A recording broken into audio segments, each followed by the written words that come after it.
आ जाओ बहुओं, अब से ये घर ही तुम्हारा घर है। वाह गंगा, तूने तो हैट्रिक मारा, एक साथ तीनों बेटों की शादी कर दी।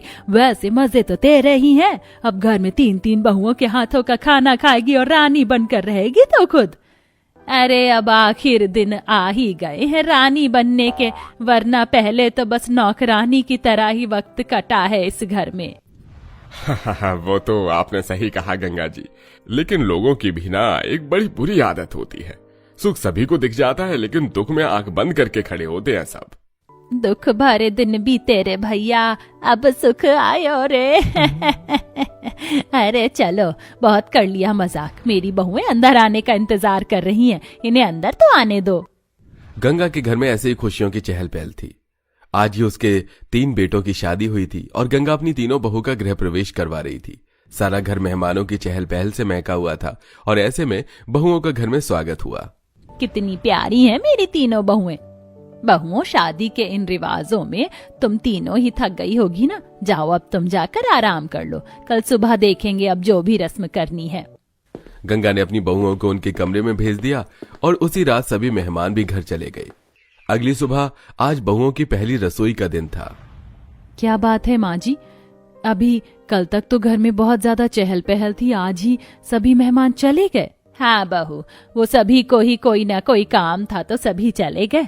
मैंने तो काफी बोला था कि बहुओं की पहली रसोई के बाद चले जाना, लेकिन कोई माना ही नहीं। अच्छा चलो अब ये सब छोड़ो और ये बताओ कि तुम्हें कुछ बनाना भी आता है? माँ जी, ये कैसा सवाल कर दिया आपने। अरे मैं तो अपनी माँ की बेस्ट शेफ हूँ। पता है मैंने कितनी छोटी सी उम्र में नई नई रेसिपीज ट्राई करना शुरू कर दिया था। मैं मास्टर शेफ हूँ माँ जी। और माँ जी, मैं भी किसी से कम नहीं हूँ। अगर आज ही मुझे कुकिंग कंपटीशन में भेज दिया जाए ना, तो फर्स्ट प्राइज मैं ही लेकर आऊंगी। और माँ जी, जब दोनों छोटी बहुएं इतनी अच्छी हैं तो आप समझ सकती हैं कि मैं कैसी शेफ होंगी। हाँ हाँ समझ गई। तो चलो अब तुम तीनों जाकर अपनी पहली रसोई की रस्म कर लो। देखती हूँ कि मेरी होनहार बहुएं क्या बनाती हैं। गंगा को अपनी बहुओं से बहुत उम्मीदें थीं। उन्हें पहली रसोई बनाने को लेकर गंगा आराम से सोफे पर बैठ गई। वहीं दूसरी तरफ बहुओं ने रसोई में अपना अपना काम बांटा और उन्होंने खाना बनाना शुरू किया। देखो, मैं रोटियां बना लूंगी और सब्जी और मीठा तुम डिसाइड कर लो। मीठा मैं बना लूंगी और सब्जी मैं बना लूंगी। एक एक काम बांट कर तीनों बहुएं खाना बनाने में लग गईं। सोना ने कानों में ईयरबड्स लगाए और उसने आलू की सब्जी कुकर में पकने को चढ़ा दी। वहीं मीरा ने मीठे में केक बनाने का फैसला किया और उसने केक का बड़ा ही अजीब सा बैटर बनाकर उसे ओवन में रख दिया और राखी रोटी का आटा लगा रही थी। काफी अच्छा आटा लगाया है, चलो अब जल्दी से मैं रोटी बना लेती हूँ। राखी ने ऐसे बोलकर पूरे किचन की स्लैब को साफ कर दिया। उसके बाद उसने एक ही बार में सारा आटा स्लैब पर डाला और उसे एक ही साथ बेलना शुरू कर दिया। ये क्या करी हो जेठानी जी, ये रोटी है या चादर? अपने काम से काम रखो, समझ आया? और वैसे भी ये है टाइम सेवर रोटी, एक ही बनाओ और सभी का पेट भर जाए। अब मुझे डिस्टर्ब मत करो। ओके। थप्पड़ मारूंगी साला, थप्पड़ मारूंगी, थप थप थप्पड़ मारूंगी। भाभी भाभी भाभी, बोलो, क्यों मुझे डिस्टर्ब किया? आपकी सब्जी में से जलने की बदबू आ रही है, इसे चेक कीजिए, नहीं तो आपको माँ जी से थप्पड़ पड़ जाएगा। हे भगवान। ऐसे ही आतंक मचाते हुए तीनों बहुओं ने अपनी पहली रसोई बनाई और अपने बनाए हुए खाने को सभी के सामने रखा। अरे वाह, देखूं तो कि क्या बनाया है मेरी बहुओं ने। हाँ गंगा, मैं भी काफी एक्साइटेड हूँ कि पहली रसोई मेरी 3-3 बहुओं ने कैसी बनाई होगी। चलिए तो आप ही ढक्कन खोलिए डिश का। अच्छा बहू, ये क्या बनाया है? बाबा, ये आलू की सब्जी है। बहू, ये कैसे आलू लिए थे तूने सब्जी बनाने को, जो सारी ही सब्जी काली हो गई? वो, अरे बहू, ये रोटी कैसी है, निकलती ही नहीं है। ये भगवान, ये रोटी है या चादर?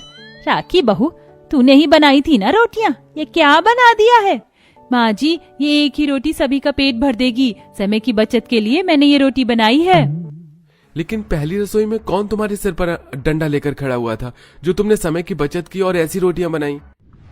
सभी घर में बस उनके बनाए खाने को देखकर हैरान ही हो रहे थे। किसी तरह सबने जली हुई सब्जी और चादर जैसी रोटी को निगला और उसके बाद बारी आई मीरा के डेजर्ट की। मैंने केक बनाया है, खाइए, लाइए, मैं काट कर देती हूँ। मीरा ने जैसे ही अपने बनाए हुए केक को बीच से काटा तो उसकी बिना पकी हुई कच्ची मैदा उसकी छुरी पर ही रह गई। मीरा, क्या ये लावा केक है?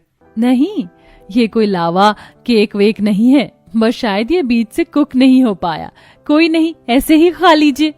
सभी ने जला हुआ खाना और चादर जैसी रोटी खाने के बाद कच्चा पक्का केक खा लिया और बहुओं को सास ने उनका शगुन दे दिया।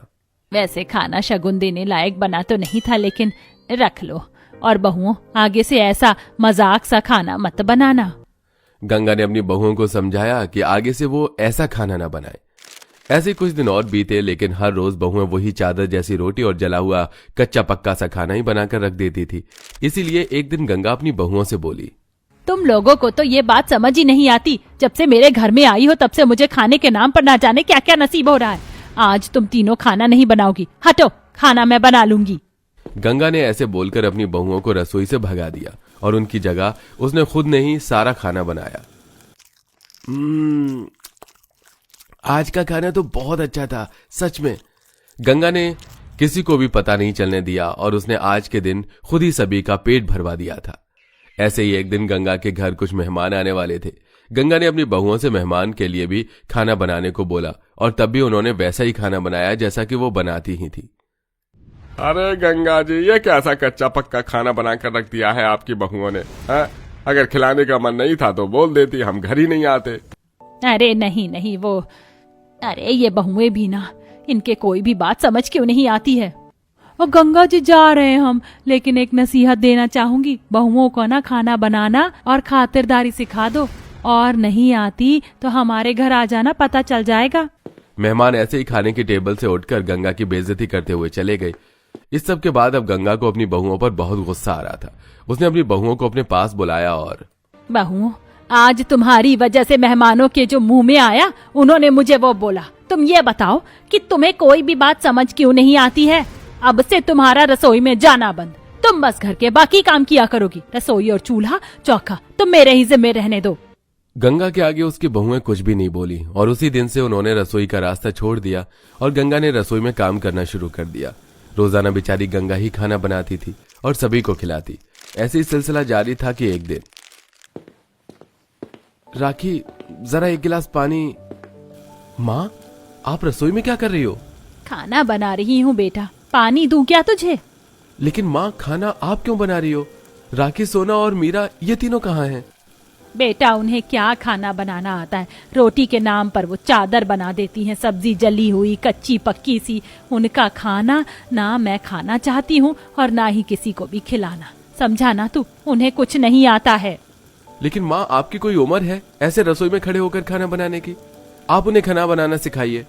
राखी, राखी, यहाँ आओ, रसोई में आओ और सोना और मीरा को भी लेकर आना। राखी के पति के बुलाने पर सभी बहुएं रसोई में आ गईं। जहां, तुम्हें शर्म नहीं आती है? हाँ, तुम खुद घर में होते हुए माँ से खाना बनवाती हो। आज के बाद में कभी माँ को रसोई में आता ना देख लूं, समझी? खाना तुम ही बनाओगी और नहीं आता तो सीख कर बनाओगी, लेकिन खाना तुम्हारी ही जिम्मेदारी है, समझ आया?